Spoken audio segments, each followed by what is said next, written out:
छात्र छात्राओं को सरकारी नौकरी के लिए कैसे करनी चाहिए, उसकी तैयारी, उसका अनुभव साझा करने पहुंचे 2019 बैच के IAS फरमान खान।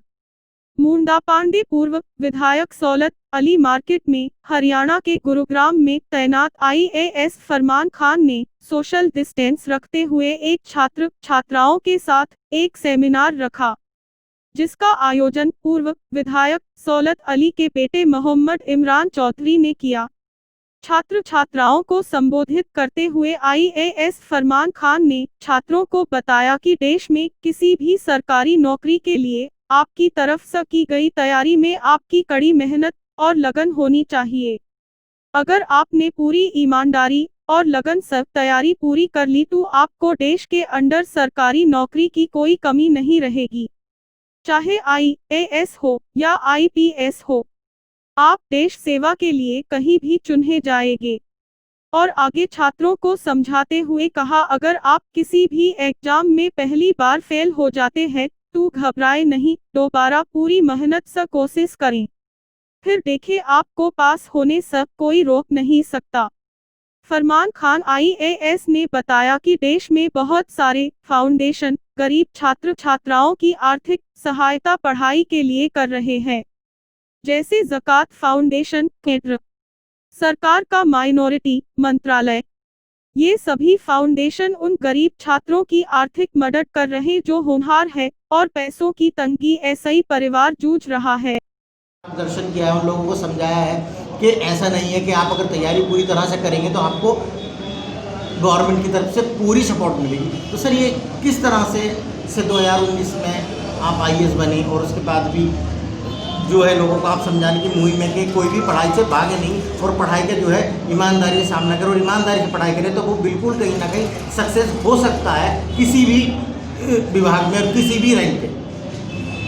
देखिए, मैं इसीलिए यहाँ पे आया हूँ कि लोगों को समझ कम है और लोग चाहते हुए भी कुछ पा नहीं पा रहे हैं।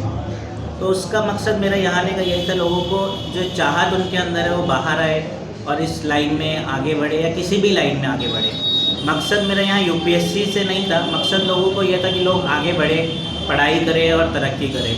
गवर्नमेंट सपोर्ट हर दिशा में कर रही है, फाइनेंशियल भी सपोर्ट दे रही है, रेजिडेंस भी प्रोवाइड कर रही है और स्कॉलरशिप भी दे रही है लोगों को अपने गांव देहात से बाहर निकलने पढ़ाई के लिए।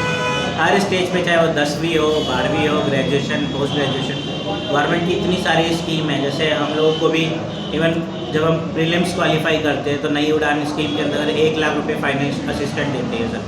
तो 1 लाख रुपये तैयारी के लिए मुझे लगता है बहुत बढ़िया है, बहुत ज़्यादा है, तो कमी नहीं होगी। तो ये हर एक पेरेंट्स को, बच्चों को ये सोचना चाहिए कि वो गवर्नमेंट सेक्टर में पार्टिसिपेट ज़्यादा से ज़्यादा करें और गवर्नमेंट सेक्टर में भी नहीं, कम से कम पढ़ाई उस लेवल की अपनी करें कि उनको चीज़ों की समझ हो, देश में क्या चल रहा है पॉलिटिकली, इंटरनेशनल। अच्छा सर, आप उन छात्रों से क्या कहना चाहेंगे जो 1-2 बार कहीं अच्छी जगह उन्होंने इंटरव्यू दी और वो इंटरव्यू में सेलेक्ट नहीं हो पाए हैं, उसके बाद वो अपने आप को गिल्टी फील करते हैं, तो क्या उन लोगों को दोबारा से तैयारी सही से करनी चाहिए, क्या कहेंगे इसका? देखिए, ये इसका मैं खुद का ही एग्जांपल देता हूँ। ये इससे पहले मैं 3 बार UPSC का इंटरव्यू दे चुका था और तीनों बार फेल हुआ था। अगर मैं यही सोचता रह जाता कि मैं फ़ेल हो रहा हूँ और आगे नहीं बढ़ सकता या फिर उस गिल्ट के साथ ही जीता रहता, तो मुझे लगता है कि मेरा कभी सिलेक्शन भी नहीं होता।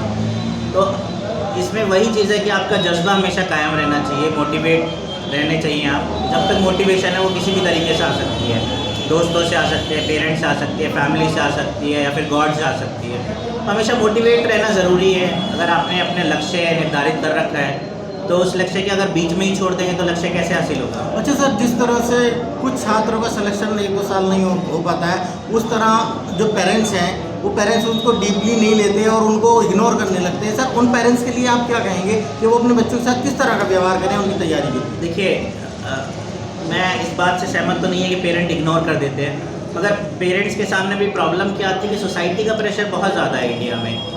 तो पेरेंट्स चाह कर भी मतलब सपोर्ट करते हैं, बट सोसाइटी के प्रेशर की वजह से कहीं ना कहीं वो सोचने लग जाते हैं कि पड़ोसी के बच्चा तरक्की कर लिया उतने सालों में, या फिर उस न्यूज़ में पढ़ते हैं या कि किसी के पास इतने संसाधन नहीं है, उसने तरक्की कर लिया तो हमारे बेटे को तो हमने पूरी अपॉर्चुनिटी दी हुई है, सर सपोर्ट कर रहे हैं, हो नहीं रहा है।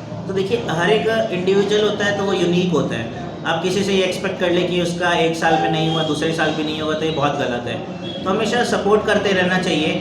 अगर वो मेहनत कर रहा है पूरी लगन के साथ, तो मुझे लगता है कि आज नहीं तो कल उसको सफलता ज़रूर मिलेगी। सर आने वाली जनरेशन के लिए आप क्या कहेंगे कि वो इस तरह से अपनी स्टडी जारी रखें? देखिए आने वाली जनरेशन, आने वाला टाइम, फ्यूचर पूरा टेक्नोलॉजी का है।